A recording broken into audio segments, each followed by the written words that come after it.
Hello. Um, Welcome back. This is Dr. Jeff Hong, and we are now, this is, Principles of Finance, and we are now moving on to the next topic, which is, our second topic, financial statements. Now, if you have any accounting class, maybe, let's just, accounting 101. Basically, you've probably heard of, financial statements. Financial statements refers to the four basic statements in financial accounting. This is, this part has a lot of overlap with financial accounting, but we're not interested in, financial accounting is inevitably the starting point of finance, but it's not accounting. I mean, accounting has different orientation, but as far as this financial accounting, it's basically the common ground between finance and accounting. Now, so four statements are first, income statement. Four statements in financial accounting is first, income statement. The full name is actually income and expenses statement. Income and expenses statement. Second one is balance sheet.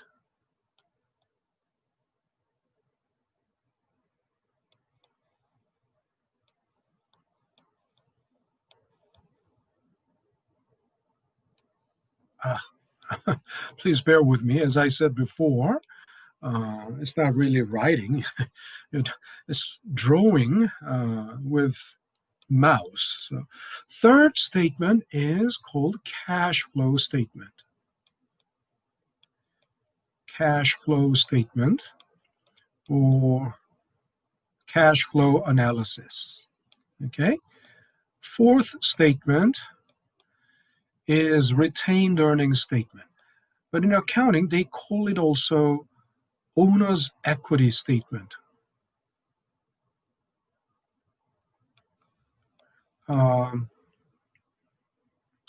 Retained earnings.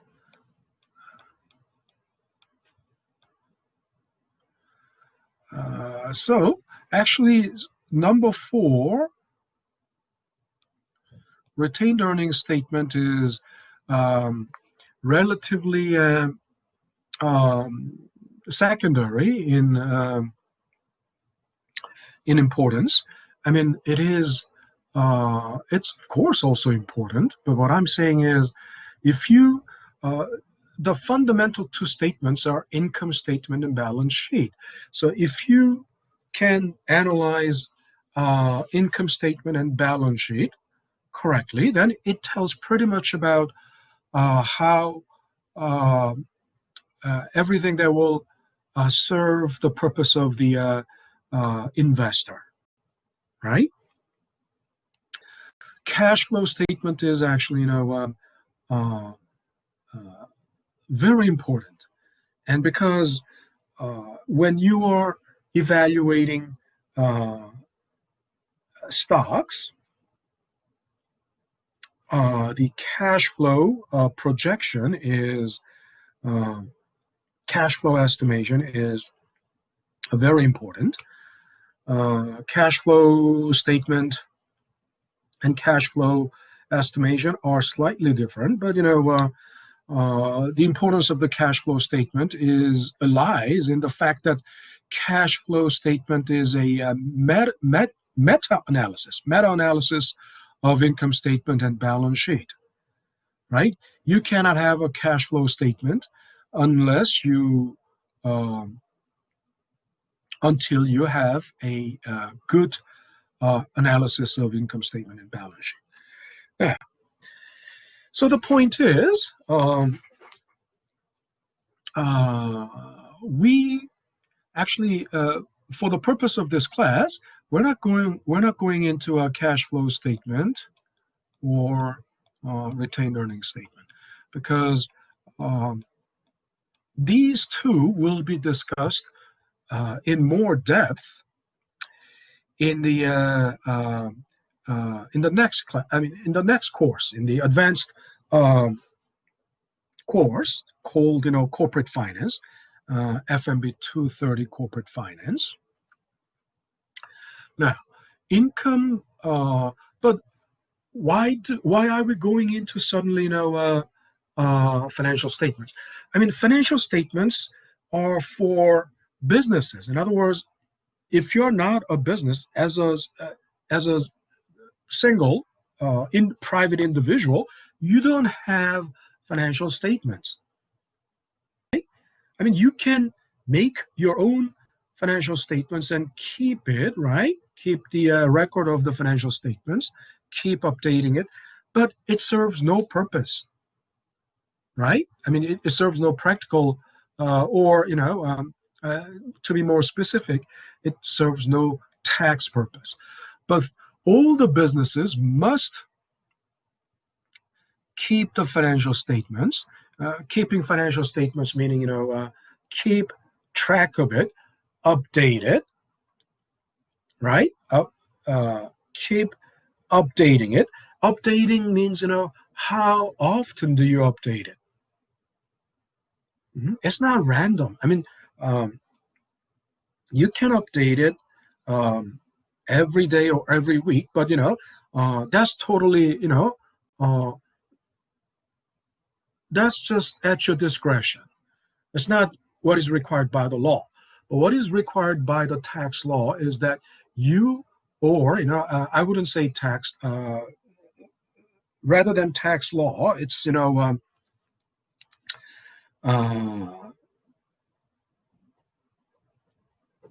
the by GAAP, right? Generally accepted accounting principle, or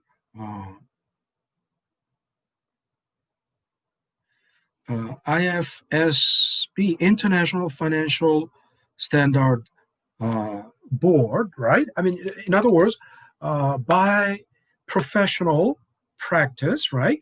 They update it quarterly, every quarter, right?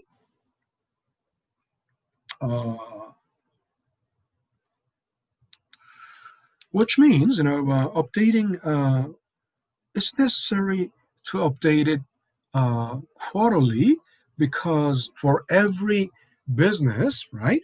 For every business that is uh, uh, selling stocks to the stock market. I mean, if a company is selling stocks to the stock market, uh, it's not every company that can sell stocks to the stock market. The company has to uh, the company has to be accepted by the stock market, or a specific stock exchange like New York Stock Exchange, or American Stock Exchange, or NASDAQ, right? Uh, so not every company can be accepted, right? You have to meet certain standards, right? And when company goes, that's called also going public. In other words, what does that mean? When company goes public, that means, the company is selling stocks in the stock market.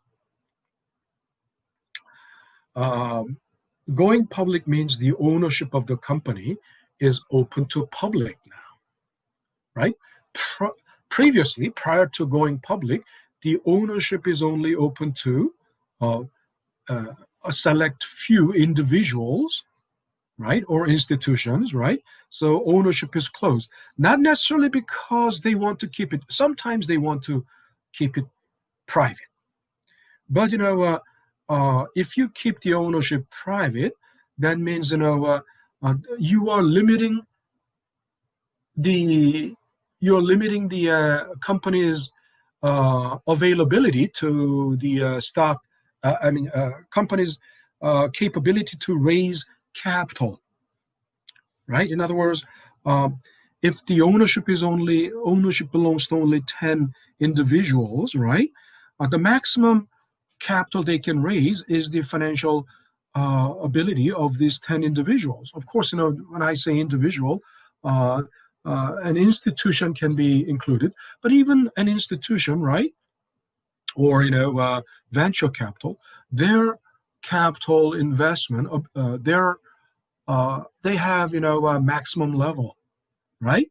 The availability of the funds to invest in this company is capped, and of course, even if there is out of 10 original shareholders, even if there is one, let's say one shareholder was a venture capital, even if it was a venture capital, right?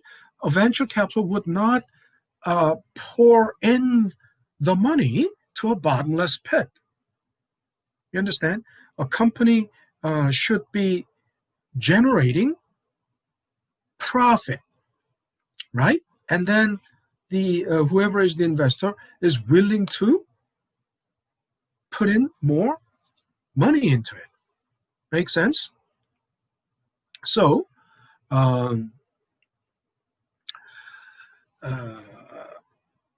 that means the ability to raise capital is limited when the ownership is private, right? But when the ownership is open to public, that means you can tap into a large stock market, right? Large capital market, specifically stock market, and then you can sell stocks up to, let's say, there's no limit, but the thing is, the limit is automatically, there's no set limit. I mean, the limit is, set by the demand and supply, right? For example, suppose this company X is going public, right? And their ceiling, the maximum amount of capital they can raise, depends on how much demand there is in the market for company X's stock.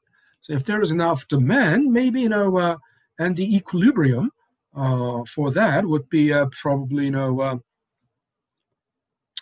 $10 billion and or $100 billion. $100 billion.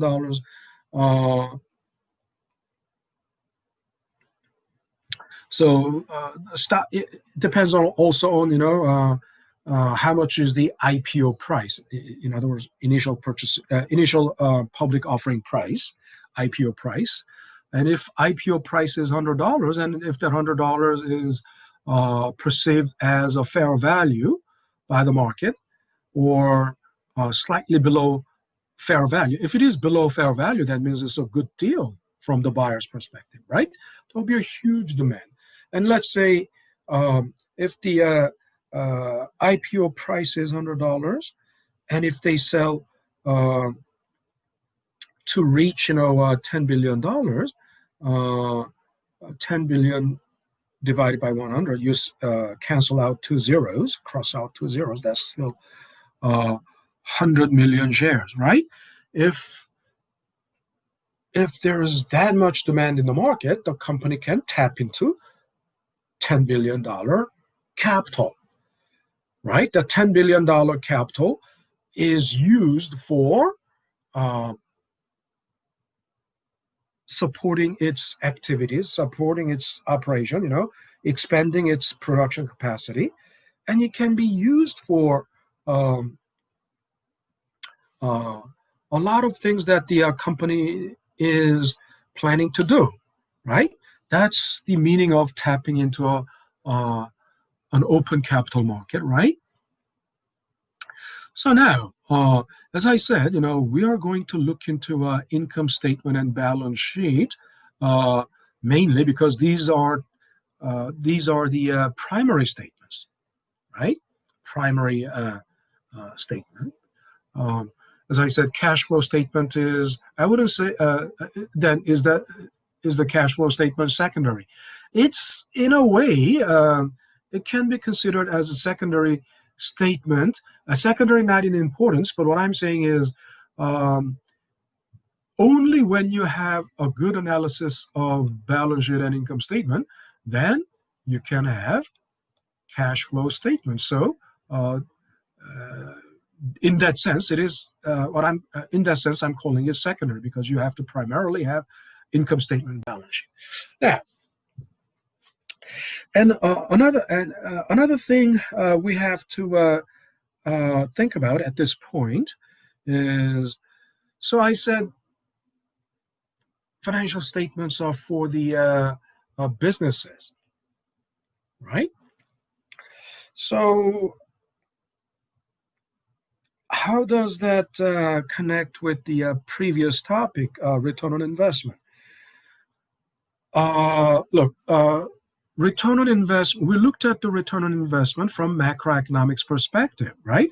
Uh, what is the baseline of return on investment from macroeconomic perspective? Now, in the second topic, we are looking at the return on investment from microeconomics perspective, right? So a firm is a typical actor or player in microeconomics. An individual or household or firm, these are the players in the microeconomics. And so as a company, right, if you're running a company, as a business, all the businesses, what is the goal? What is the objective? What is the goal or objective function, objective of, it's called objective function, right? Uh, all the businesses have only one objective function, right? What is the objective of any business? Every business or any business. Hmm? Does anybody? Uh, some people, I know because I've been teaching, finance and economics for more than 20 years, and every semester at the beginning of the class, if I ask, what is the goal of the firm, they all say to make money. That is a very vague statement. Why? Because what does it mean to make money? Hmm?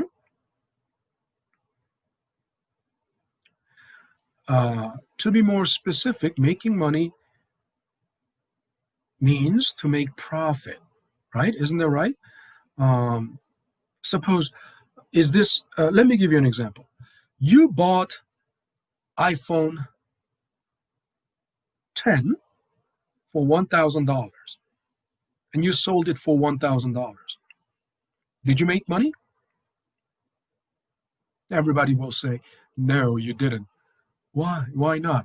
I mean, because it's obvious you didn't make any profit. I mean, you used your 1,000, just sold it for 1,000 again. Why did you do? Why did you do that? What did you do that for? Huh? You just passed on the iPhone, the merchandise, right? For no gain. I mean, why go through that, cumbersome process of, right? You're just handing it over to someone. So obviously we know making money doesn't mean just simply, receiving money, right? Making money means clearly making profit. But what level of profit? I mean, so you bought iPhone 10 for $1,000 and sold it for $1,001. Did you make money? Yes, you did, because you made profit of $1. But is that $1 profit acceptable? Everybody will say it's not. Why? Because you took the trouble of buying iPhone, going to Apple store, right? Use your credit card or pay cash, or well, you took the trouble of going there, buying it, and then took the trouble of finding a buyer just made $1 profit. Is that dollar is worth all that trouble? So obviously, then what should be the level of profit that is acceptable? You might say 10%, 20%. Why not? I mean, why don't you push it further? 100%. If you can make 100% from this, that means you're selling it for $2,000, right? But then the question is it sellable, right? Obviously, if the price is too high, right, the chances of selling it would go down. So the correct answer is you want to make the maximum possible profit. Maximum profit, right? Maximum profit doesn't mean 100% or 200%. We don't know what that maximum profit is, but maximum possible. It could be 50%, it could be 30%, right? Profit. But the point is, the goal of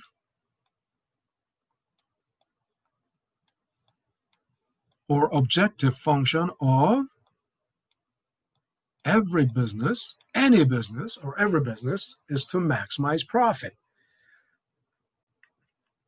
Make sense? Maximize profit. Now, the symbol pi, you remember this? The pi was the symbol for inflation in macroeconomic context, but in microeconomics context, the symbol pi it's the symbol for profit, right? So the objective of, or the goal of every business, no matter what they say, on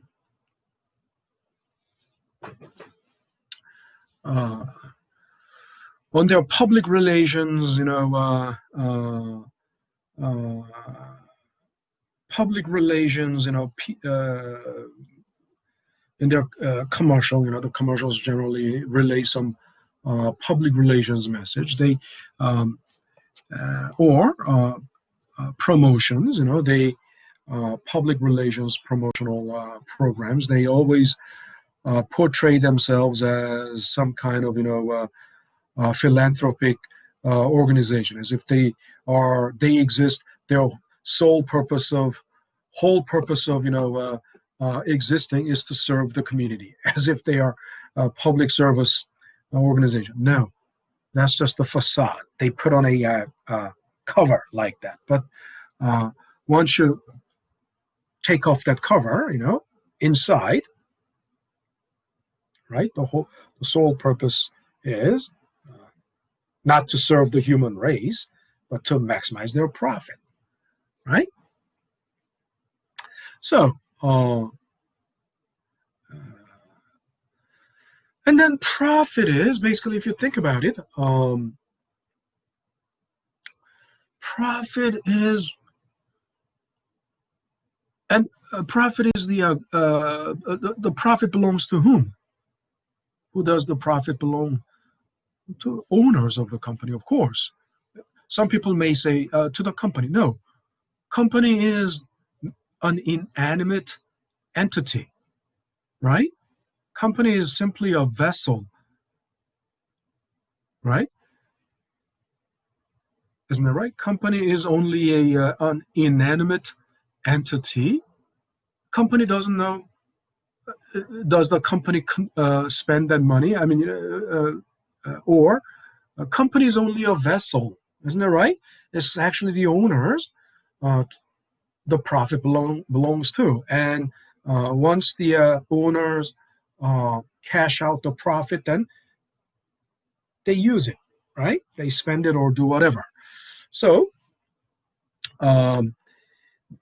the goal of any business is to maximize profit, but there's another phrase, right? You can paraphrase it as maximize shareholder value or maximize shareholder wealth. Why? Because profit is the shareholder's wealth and shareholder's value, and company is a vessel to realize to maximize the shareholder's wealth.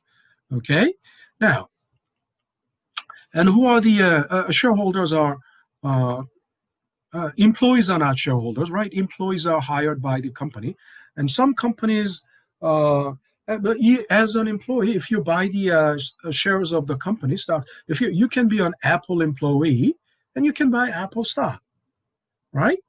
Ownership is not such a glamorous thing. If you think, owner of a company sounds like, one single person, one individual. No, uh, in a I mean, it's a sole proprietorship. If one owner, there's a single owner who owns the entire company, that's a single uh, ownership or sole proprietorship, right?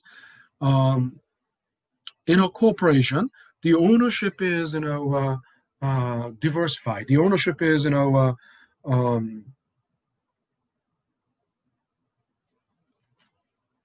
the ownership is, distributed across a large population of a large, number of uh, shareholders. So, uh, majority shareholder, usually, majority shareholders have about, somewhere around 10% of the total shares, right? Um, and if you are Apple's employee and if you own Apple's shares, but your ownership is how much your ownership is going to be like. Um, Probably 0.00000000001%, right? Now, Apple has about $1 trillion market capitalization. Um, that means, the market value of Apple's stock is uh, about $1 trillion. I'll have to check this again because, Apple reached, $1 trillion uh, market valuation, as far as I remember, uh, about a couple of years ago or last year. And Amazon has also, uh, more than $1 trillion market market capitalization, right? That means, $1 trillion is a huge amount, right? Of course, that's not the revenue, right? Market capitalization means, market value of the stocks. Okay, um, and the revenue, I believe, revenue is also. I'll have to check the revenue of Apple and Amazon later. But the point is, so profit belongs to the owners, and I used to be an Apple shareholder, but shareholders, minority shareholder, right? I was a minority shareholder because I had only 10 shares of Apple. That was back in 2012 through 2014, I believe. And then uh, so 10 shares. Apple may, how many shares are outstanding? I don't know. I'll have to check. But, there may be, like 1 billion shares outstanding. Out of 1 billion shares, 10 shares is what? Right? You cross out 10, that's still, 100 million, right? Uh, 1 out of 100 million in terms of percentage, right? How many zeros, right? Um, 1 over 100 million. Million, 6 zeros, 8 zeros. So that would represent 0.00008, 7 zeros and 8 zeros and 1%.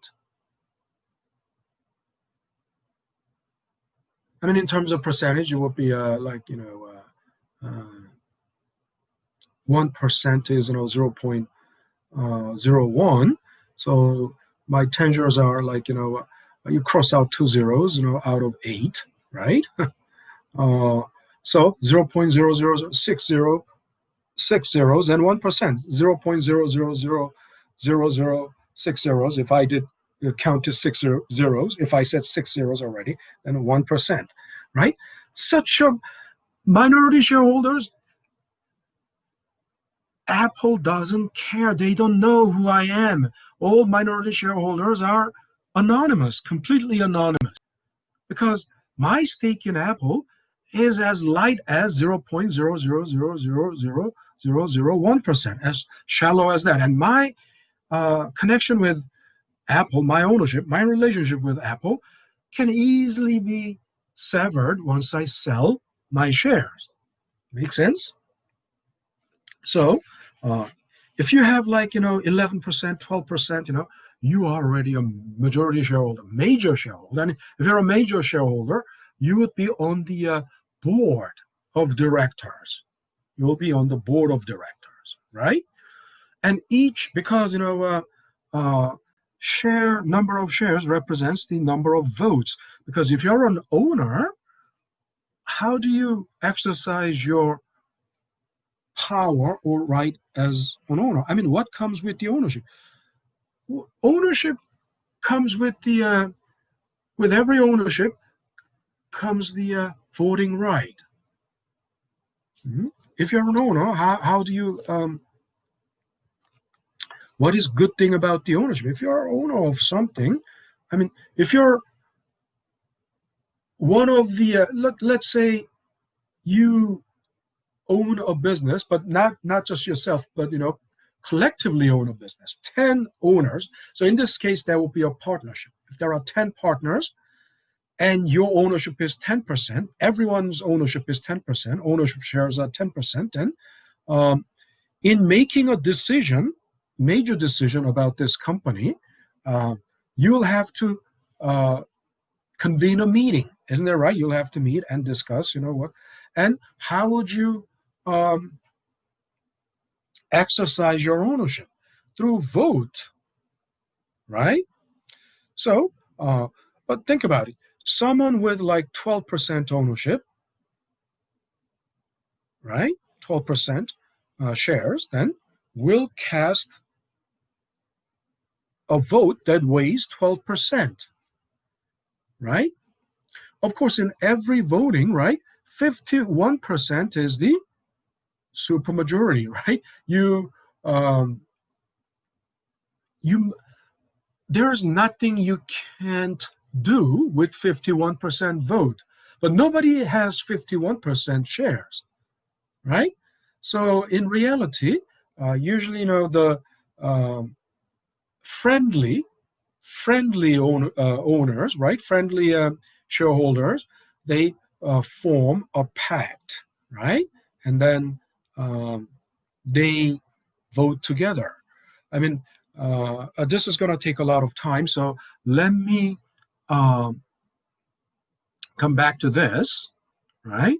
Let me come back to this in the next video, but before I go, so think about it. This profit is basically return on your investment. If you have, right? If you have shares in certain company, company X, the profit, not just the profit that belongs to you. I mean, think about it. If I have 10 shares, and that's 0.000000001% of Apple, Apple's total profit. I only out of if Apple made $1 billion profit, only 0.000000001% is mine. But again, that profit is not distributed to me. Company doesn't distribute the profit to the individual shareholders. Why? I'll leave that as food for thought for the next class. So please think about it. Think about it, and